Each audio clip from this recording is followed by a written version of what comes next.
بسم الله الرحمن الرحيم. بسم الله الرحمن الرحيم. نحمده ونصلي على رسوله الكريم، أما بعد. أعوذ بالله من الشيطان الرجيم. بسم الله الرحمن الرحيم. قوا أنفسكم وأهليكم نارا. صدق الله العظيم.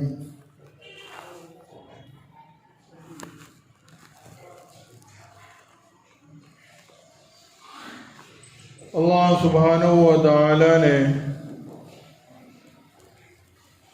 ہم میں سے ہر ایک کو اس دنیا کے اندر اللہ رب العزت کو پہچاننے کے لیے بھیجا ہے. یہ اللہ کا مقصد ہے. اللہ نے قرآن میں اس کو بیان فرمایا ہے، وَمَا خَلَقْتُ الْجِنَّ وَالْإِنسَ إِلَّا لِيَعْبُدُونَ، کہ ہم نے انسانوں کو، جناتوں کو صرف اور صرف اپنی عبادت یعنی کہ اپنی پہچان کے لیے پیدا کیا ہے. یہ بنیادی اصول اللہ کا ہمیں بھیجنے کا کہ ہم دنیا میں آ کر اللہ کو پہچانیں اور دنیا میں رہ کر ہم اللہ کو خوش کریں، تاکہ اللہ سبحانہ و تعالی ہم میں سے ہر ایک کو دنیا میں بھی کامیابی عطا فرمائے اور مرنے کے بعد کی زندگی میں بھی اللہ تبارک و تعالی ہمیں کامیاب کر دے. دنیاوی کامیابی چین سکون والی زندگی ہے، امن و امان والی زندگی ہے، راحت آرام اطمینان والی زندگی ہے. اور آخرت کی زندگی اللہ تبارک و تعالی فرماتے ہیں وَمَنْ زُحْزِحَ عَنِ النَّارِ فَقَدْ فَازَ، کہ جو جہنم سے بچا لیا گیا وہ کامیاب ہے. تو اللہ خوش تو کامیابی ہے، اللہ راضی تو کامیابی ہے. اور اگر اللہ ناراض ہوئے تو نہ دنیا کی کامیابی ملنے والی ہے نہ آخرت کی کامیابی ملنے والی. اور اللہ خوش ہوتے ہیں اللہ کے دین سے، اس کی فرما برداری سے، اس کی اطاعت سے، اس کی بات کو ماننے سے. اللہ سبحانہ و تعالیٰ نے ہمیں پیدا فرمایا، ہمارے اندر خوشی اور غم کا اظہار رکھا اللہ نے. اور ہم دیکھتے ہیں ہم میں سے ہر آدمی کہ جس کی بات کو مانا جاتا ہے وہ خوش ہوتا ہے کہ میری بات ہر کوئی مانتا ہے، میں جو کہتا ہوں وہ کرتے ہیں. اور جس کی بات کو کوئی نہیں مانتا وہ آدمی ناراض ہوتا ہے. جیسے ہم میں سے اکثر ساتھی مسجد و جماعت میں بیٹھے ہیں، ناراض ہو گئے، چلا ہے کیا ہوا، ہماری کوئی مانتا ہی نہیں، ہم کوئی رائے دیتے ہیں کوئی سنتا ہی نہیں، ہماری رائے پہ کبھی فیصلہ ہی نہیں ہوتا. باپ بیٹے سے ناراض، بیٹا باپ سے ناراض، ماں بیٹے سے بیٹی سے ناراض، میاں بیوی ایک دوسرے سے ناراض. کیوں؟ ہر ایک کے پاس بنیادی بات یہ آتی ہے کہ یہ مجھ سے میری بات نہیں مانتا، میری سنتا نہیں، میں جو کہتا ہوں وہ کرتا نہیں. تو اللہ خوش ہوتے ہیں اللہ کے دین سے، اللہ کی فرما برداری سے، اللہ کی اطاعت سے. اور اللہ کی اطاعت اللہ کے نبی کی اطاعت ہے، اللہ رب العزت کی ماننا، اللہ کے نبی کی ماننا ہے. یہ دونوں ساتھ ساتھ چلتا ہے.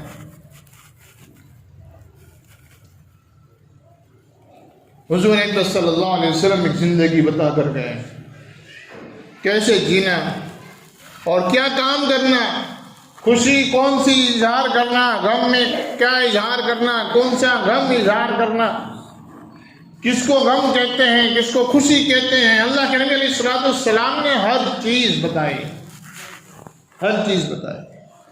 اب کوئی چیز باقی نہیں ہے کہ یہ اسلام میں نہیں تھا، اب اس کو اس میں لگا دو تاکہ لوگ گناہوں سے بچ جائیں.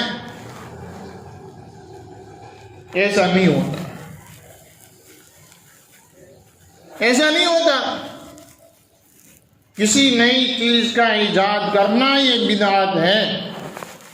اور اللہ کے نبی علیہ الصلوۃ والسلام کا صاف اعلان ہے کل بدعت ضلالہ، کہ ہر ایک بدعت ہر وہ بات جو نبی علیہ السلام کے اور اللہ کے احکام قرآن کے خلاف ہے یا اس سے زیادہ ہے، بڑھ کر ہے، وہ بدعت ہے، اور اس بدعت کا ایجاد کرنے والا، اس پر عمل کرنے والا، اس کو انجام دینے والا اور اس کو پسند کرنے والا، یہ ہر ایک آدمی اندھیرے میں ہوگا۔ اور اندھیرا کون سا؟ کہ میدان حشر کا اندھیرا اور اس کے آگے جہنم کا اندھیرا، یہ سارے سب اسی میں ہوں گے۔ ہاں، یہ بدعت کہ جو اسلام سے زیادہ ہے،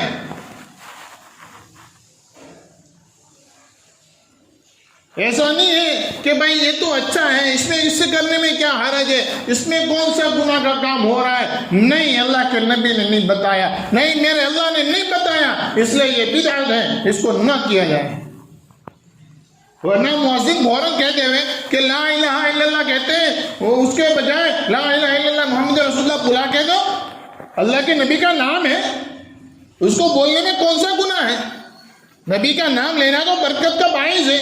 درود شریف کے پڑھنے میں ایک دفعہ پڑھے گا 40 فائدے اس کے بیان کیے تھے۔ ظہر میں 4 رکعت فرض ہیں، اس کو 8 کر دو، کیا حرج ہے؟ نماز میں تو قرآن ہی پڑھنا ہے، اللہ کا ذکر ہی کرنا ہے، اس میں کون سی دوسری بات بولنی ہے؟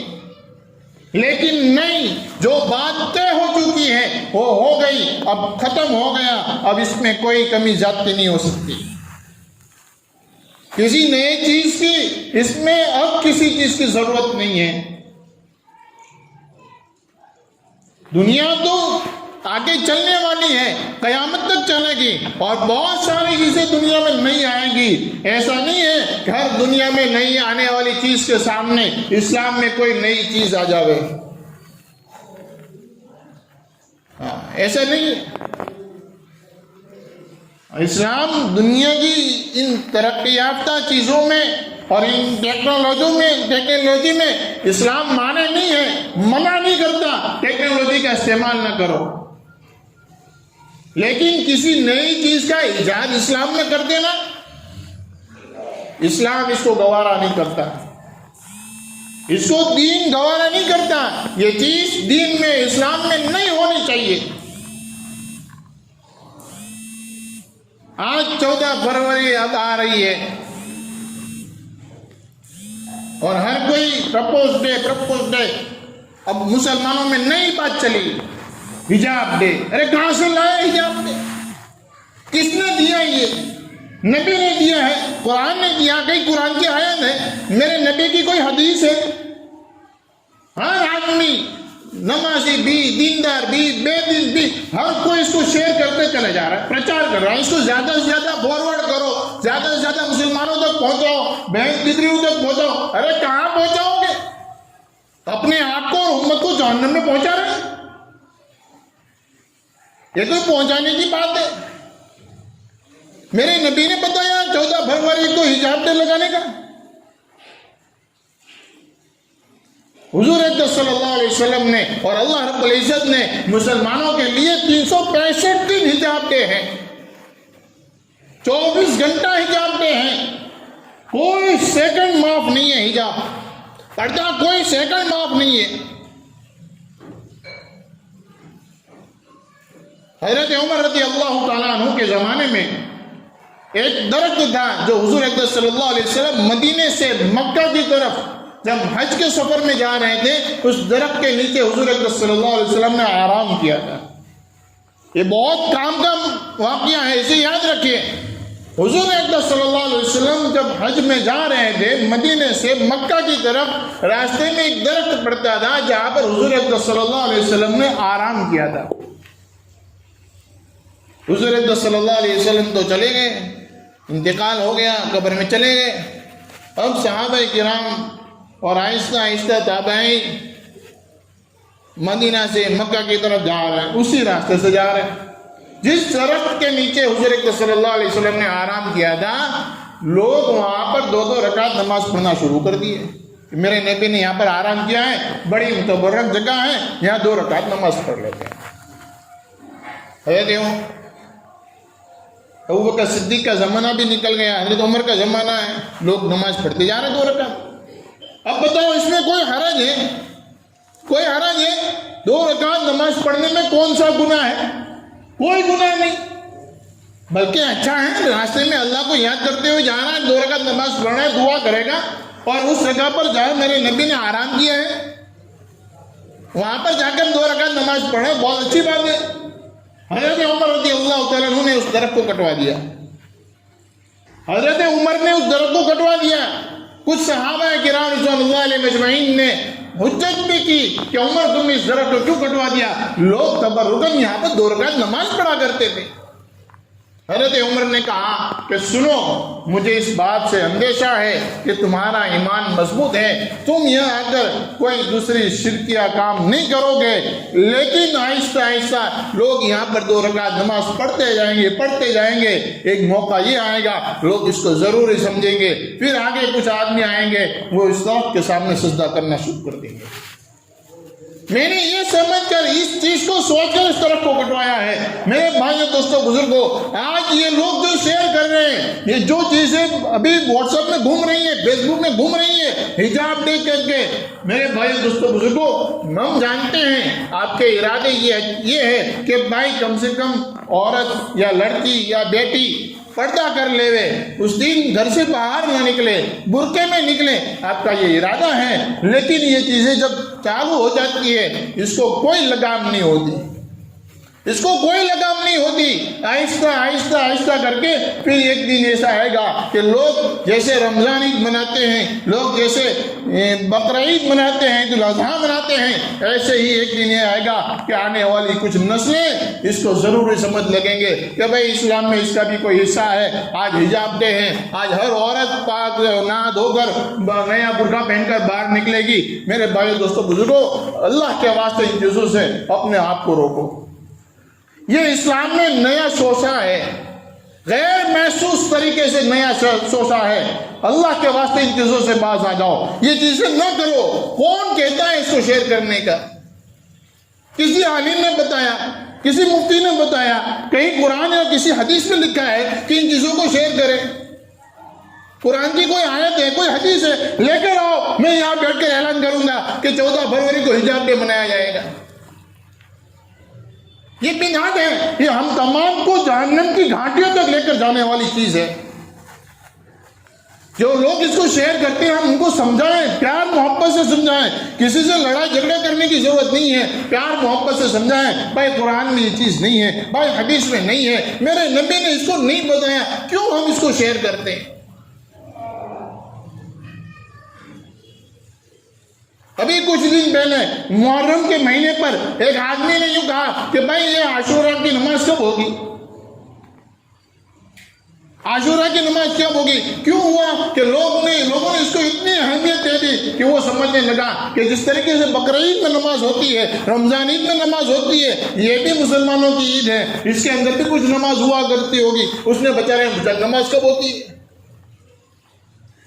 اس لیے ان چیزوں سے باز آ جائیں، جو کرنے کی چیز ہے وہ کریں، جو کرنے کی چیز نہیں ہے اس کو وجود نہ دیں، اللہ کے لیے میں اللہ کے نبی کے ممبر پر بیٹھ کر کہہ رہا ہوں، ان چیزوں سے ہم خود بچیں، لوگوں کو بچائیں۔ ہاں یہ ضروری ہے کہ بھائی اس برائی کے دن اور اس ایسے ناکام دن کے ضد اس دن ہم اپنی بہن بیٹیوں کو امہات المومنین کے قصے سنائیں۔ حضرت فاطمہ الزہرا رضی اللہ تعالیٰ عنہ جو جنت کی عورتوں کی سردار ہیں، ان کے قصے ان کو سناؤ کہ دیکھو حضرت فاطمہ رضی اللہ تعالیٰ عنہ کیسی زندگی گزر کر گئی ہے، یہاں تک کہ پوری زندگی پردہ کیا اور مرنے کے بعد بھی انہوں نے پردہ کیا، ان کے جنازے کو کسی غیر محرم مرد نے نہیں دیکھا۔ یہ زندگی ہوتی ہے۔ ایک مرتبہ بیمار ہو گئی تو دوسری عورتوں نے کہا کہ فاطمہ تم بیمار ہو، جا کر کسی حکیم سے دوا لے لو۔ کہا کہ نہیں، میری پوری زندگی پردے کے ساتھ گزری ہے، مجھے کسی غیر محرم مرد نے نہیں دیکھا، میں آج بیمار ہو گئی تو بھلے ہو گئی، میں کسی غیر محرم کے پاس دوا لینے کے لیے نہیں جاؤں گی۔ اگر جیسے آپ کو ضروری لگتا ہو آپ جا کر لے کر آؤ میرے لیے دوا، میں نہیں جاؤں گی۔ حضور اقدس صلی اللہ علیہ وسلم نے حضرت فاطمہ سے یوں کہا، بیٹی پردہ کس کو کہتے ہیں؟ بیٹی پردہ کس کو کہتے ہیں؟ حضرت فاطمہ نے کہا کہ اے اللہ کے نبی، پردہ اس کو کہتے ہیں نہ کوئی غیر محرم عورت کسی غیر محرم مرد کو دیکھے اور نہ کوئی غیر محرم مرد کسی غیر محرم عورت کو دیکھے۔ قرآن میں پردہ صرف عورتوں کو نہیں ہے، مردوں کو بھی دیا گیا ہے۔ ایسا نہیں ہے کہ ہم برقع نہیں پہنتے، نہیں، بلکہ ہماری آنکھوں کا پردہ بہت سخت ہے، آنکھوں کا پردہ بہت سخت ہے۔ اللہ رب العزت کل قیامت کے دن اس کے بارے میں بات پوچھ کریں گے، تم نے اپنی آنکھوں کے بارے میں کیا کیا، کیا اس آنکھوں سے کیا دیکھا ہے؟ یہ آنکھیں مسجد کو دیکھنے، قرآن کو دیکھنے، یہ کسی اچھے کام کرنے کے لیے کیا کیا اس کو؟ اس لیے اس پردے کے دن یہ اور ایسے جو واٹس ایپ میں میسیج گھومتے ہیں، ان میسیجز کو آگے فارورڈ نہ کریں۔ جو فارورڈ کرتا ہے اس کو سمجھاؤ، اس کو پیار محبت سے اس کو بتاؤ کہ بھائی یہ اسلام میں نہیں ہے، یہ نئی بدعت شروع ہو جائے گی، یہ اسلام کے اندر ایک نیا نقصان شروع ہو جائے گا۔ اس لیے ان چیزوں سے باز پرس آئیں۔ یہ چیزیں وہ ہیں جو ہمیں جہنم کی آگ تک لے جانے والی ہے۔ صاف لفظوں میں کہتا ہوں، یہ وہ چیزیں ہیں جو ہمیں جہنم کی آگ سے لے جانے والی ہیں۔ اللہ نے اپنے نبی کو اس لیے بھیجا تھا کہ امت کو جہنم سے بچا لیا جائے۔ یہ شیطان کا ایک حربہ ہے، شیطان کی یہ چال ہے۔ اس لیے میرے بھائیو، دوستو، بزرگوں، میں آپ سے درخواست کرتا ہوں، ہر وہ چیز جو کوئی ہمارے سامنے آتی ہے اس کو آگے فارورڈ نہ کرو۔ کسی عالم سے پوچھ لو، کسی کو پوچھ لو کیا کہتا ہے، اس کے بعد اس کے اوپر عمل کرے، اس کو آگے فارورڈ کرے۔ واٹس ایپ کی ہر بات صحیح نہیں ہوتی۔ اللہ تبارک تعالیٰ سے دعا ہے، اللہ تبارک تعالیٰ ہم تمام کو کہنے سنے زیادہ عمل کرنے کی توفیق عطا فرمائے۔